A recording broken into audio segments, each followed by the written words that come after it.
Hey guys, since it is first week of bouquet season, I wanted to do a quick tutorial on what to do with your bouquet when you get it home, because very often what I see and hear is that people unwrap their flowers, they stick them into the vase of water, and you have this. It's okay, but I think we can do a little bit better. Worse if you have a really wide bouquet that holds the flowers. A lot of times you end up just having this, which is not what we're going for. You get an awful lot of naked stems. So most people are inclined to start with their biggest, their focal flowers. This is Coral Charm Peony. She's gonna fade over time into a really delicious apricot color, and it smells really good. You may have different peonies that were in your bouquet, but we're not gonna start with those, so set her aside for right now. What I like to start with, if you have a lot of it, is foliage. In these first bouquets, I didn't stack them real heavy with foliage because there were a lot of really chunky flowers. That's fine, you could add some more if you want.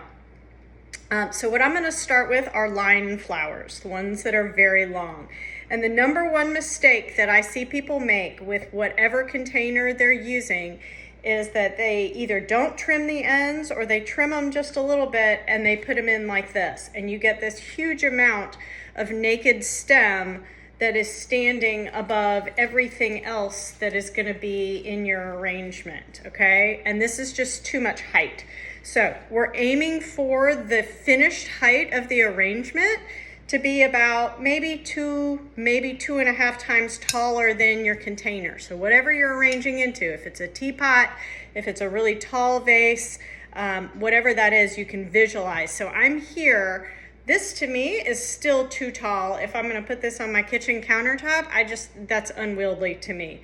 So I've got my vase with water and I've got flower food mixed in here. And I like to arrange at waist height on my kitchen counter. And the easiest way to figure out how tall you want something to be is to hold the stem next to your vase, but off the edge of the counter. So now I can look at the height relative to this, and I can see that I want it to end up right about there, and I can see where I need to cut that. So another trick that I like to do, I like to keep a paper bag with me that I will put any foliage or pieces of stems into as I go. That also helps so that Boone isn't chewing things up around the house, which he actually is. And it helps keep all the mess in one place, can take it all out at once. So I made my first cut. If you noticed, I stripped off, there was a little piece of foliage here. We don't want any leaves, nothing should be below the water line except for stems. So if there's anything that's there, there was an extra little flower bud that was gonna be too low, you'd strip that off. Don't worry about it, there's plenty, we're gonna be great. So I'm gonna go through and find my line flowers. Here's another good example. I've got these side buds. If you want to save those, put them in something smaller, like in a little bud vase. They're kind of cute. But I'm going to take these off, and that sometimes freaks people out, but you're totally allowed to do this. These are your flowers. If you like having one on here, that's okay. You can leave that too. Now, what I do not want to do is put everything at the same height. So this one is kind of a little more dramatic. I'm going to let it be a little bit taller. And remember that you can always go back and edit. And a matter of fact, you should, okay? So see how I'm stacking different heights in here? We've also got this super cute little foxglove with all of its little bell shapes. It's a little bit fuller. I don't want it to be up here. I'm gonna actually have it down lower in the arrangement so that it takes up some space. So I'm measuring each stem, and as I cut it, look, there's a whole bunch of junk that's here, and I'm stripping all of that off, and that's gonna go into my trash pile. So now this is down in here. So I'm gonna keep going. I've got other snapdragons that are in here. Again, I'm trying to alternate heights. You can also use this opportunity to feature different colors. If you want something to be more prominent, you can make it higher. If you want it to sort of blend in, you can make it lower. So I'm just going through cutting and stripping foliage. So you're gonna end up with a really nice pile of organic matter And if you use a brown paper bag, you could actually just toss the whole thing in a compost pile because it'll all be organic and compostable. So I'm going through with all of my line flowers. I'm going to leave this one a little bit higher. You see how everything is going in at different heights? I can adjust this and it's going to start to fill in. I'll show you the final product from the front. Once I've got all of my line flowers in, here's one more larkspur. It's white. I'm going to have it go in the middle. Again, I'm pulling off a couple of extra pieces. I'm going to start to disappear here a little bit. So, cutting at an angle. I didn't show you that I did that, but you should cut at a 45-degree angle. That helps the plant or the stem take up more water, and it's going to help them last longer as well. On these larkspur, they bloom from the bottom up. So all of these top tip buds aren't necessarily going to open, but several of them will. So don't give up hope if a couple of the bottom flowers start to fall. That's just flower confetti. Just clean it away. You're good to go. Next, I'm going to go with some of our filler. A lot of the filler that you guys should have gotten were our bachelor buttons. And look, there's kind of some wimpy ones that didn't hydrate really well. If you leave those in your arrangement, it's going to make it look old and tired. Get rid of that. Just pull that out.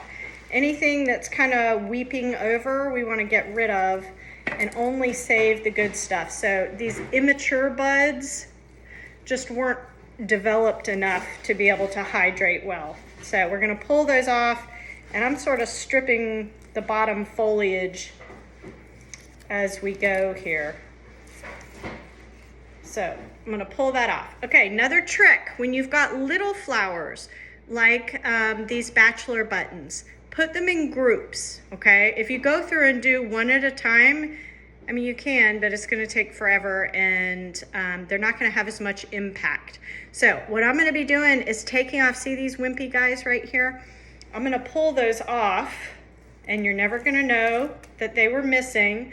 This is what florists do. This is what they get paid to do. So you're editing all of the stems. And so when I get down to a point where I've just got the flowers that look good, I'm going to put them at 3 different heights, but I'm going to group them together, and I'm going to treat them as one flower. So I'm going to figure out where I want those to go, and I'm going to cut all those stems because remember, I put these at different heights to start with. So now, as a group, I tuck all 3 of those in together, and I'm going to repeat that process with the next ones. You may have some buds that are in good condition and that can stay in, but if you don't, just take those off. It's going to feel like you're throwing a lot of stuff away, but that's actually kind of part of the process. You know, when you're editing down, you're only saving the best. So again, I'm going to adjust 3 different heights here on this one, and I'm going to make this group a different height than the last group was. Okay? So those are down lower than these are. So see how I'm staggering heights on those? All right, I'm not going to go through all the cornflowers or the bachelor buttons because I gave you a bunch of those. Next thing that I would go to are some of these disc flowers. This is Sweet William. Smell it. It smells great. Super fresh. So we're going to take these, and I'm going to do these at a couple of different heights. Again, taking off foliage. Decide how long if you want to leave this little guy. Otherwise, it's a good contribution. Remember to our bud vase collection with the extra little buds. I mean, this is super cute. You know what I use for these? If you don't have bud vases, I save the glass containers from spices that you get, you know, those super short, I mean, almost looks like a little salt shaker. And you put a couple of those in together and they're super cute. I don't know if you guys can hear, but Boone is playing with his squeaky toy right now. Anyway, so I'm gonna put these in again. I'm gonna do all the same flower type. Another dianthus. This is called Rose Magic. Also smells good. So I'm gonna put her in at a slightly different height. Every time I'm cutting on a 45-degree angle and pulling off foliage. I'm gonna tuck that one in a little bit different place. Same thing here, pulling off the foliage and sort of measuring out where I want them to be. I'm just sort of staggering these around, right? You're going for that rule of thirds where you have things in 3 different places. Now, if you notice, we still haven't gotten to our actual focal flowers here, right? I don't want to do too much with this. I've now moved on to the ranunculus. No smell, but we forgive them because look at that. Isn't that gorgeous? Unfortunately, these guys are just about done, so we won't be seeing them too much longer. All right, but I'm gonna get these in. Watch these because they tend to have a lot of foliage at the bottom, and that's gonna foul your water. You don't want that. All right, so I am gonna cut this one down a little bit. Matter of fact, I'm gonna take that bud off, another contribution. I wanna make sure that that one's at a different height. Ooh, look at this. This is Orlea. It's also called finch flower. If these buds are leaning over, they could be contributions again. But I want her to kind of stick up. I'm not even gonna cut that down any further. So I'm gonna have her up in top. All right, we could finish out with the status that we have and put those in at a couple of different places. Just alternating these. So I have 3 ranunculus. I want to show you how I'm doing this. See the pink one up here?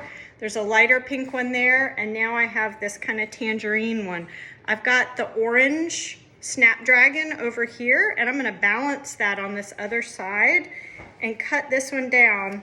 So I'm balancing the colors on both sides, and I'm using the rule of thirds to have my 3 ranunculus, highest height, medium height, lowest height. And so they're in a zigzag, a triangle there. So I could go through and add the rest of my bachelor buttons, which I will do later. But now, once you've got a pretty good start on this, you want to go ahead and get your focal flowers in here. You can always come back and edit, right? I mean, this is yours. You get to make these decisions. Kind of like a Bob Ross painting. You get to decide. So, question, if you've got these really great long stem peonies, where do you want it to be? I'm going to play off the fact that this is kind of a coral color. I've got pinks and I've got the 2 oranges. So I'm going to decide to actually leave some stem length. I usually put them down pretty low because they're so big and bulky. But I'm going to buck tradition here. And I'm going to put this one in up top. And let's see how I did on that height. Not quite. Always err on the side of longer. You can always cut more off. And remember that over the next couple of days, you're going to want to be trimming these stems down, okay? If you have the time and you can stay on top of it, trim your stems, you know, like every other day. It'll really help with the vase life on them. So I might primp a little bit more here. I've got a couple of other pieces of status. And let me tell you, just because your status, also called sea holly, we have lots of this coming. Just because it comes in one stem like this doesn't mean that, you know, there's no law that says you have to keep it like that. If you want to separate this off and pull that piece and that piece, you can treat these like those small flowers that I just showed you. Put them together in a little group and cut those stems all together. And then you can just keep adding these little pops of purple here in different places wherever you feel like it needs it. And so I'm just trying to echo this color scheme around in different places. But the key is you don't want to have any single flowers of something. So I still have some more bachelor buttons to put in. I have my growing pile of my sweet little, look at that, that's gonna make the cutest little bud vase. And I could even save, if I wanted to save one of my bachelor buttons and put in with that. It's so cute. Okay, so you could do that. Or you can continue finishing this out. So I just wanted to show you how this finished out. Okay. There it is around on that side and this side. But remember that over the next few days, and I do want to make sure that I don't have any naked stems, so I might move some stuff around here, okay? Make sure that all the little faces can be seen. Everybody is like a group picture, you know, everybody's peeking out in different directions. So here's my arrangement now. Over the next couple of days, I said you're going to cut down your stems. You definitely want to replace the water and keep that super clear and fresh. But as you keep cutting these stems, at some point your arrangement may be too low for the vase that you have, and that's fine. Just switch to another container. So every couple of days, I might take these out and cut an inch or two, and obviously it's going to keep getting shorter and shorter. I could switch to another container. Some of these flowers have a much longer vase life than others. The larkspur may drop some of their flower confetti, other things like that. Once that flower has passed, pull it out. And you may also find that that condenses down your arrangement, and that's fine too if you need to move it to a smaller vase. But by pulling out any of those stems that have already passed or are really dropping petals, it's going to refresh the total look of it, and it's going to make it feel like it's fresher and longer. Other keys are keeping that water super clean, keeping the flower food in there, and if you can think of it, remember to trim those stems. But for now, I have this. My mother-in-law is coming over for dinner in 10 minutes, so I'm going to give this to her this evening to take home. But I hope this was helpful to you. We'll do another video in a couple of weeks when we have some different flowers to work with, and I can show you some different ways you can use those. So hope it was helpful. Send me pictures if you haven't already. I want to see your bouquets and the arrangements you're doing. Take care, guys.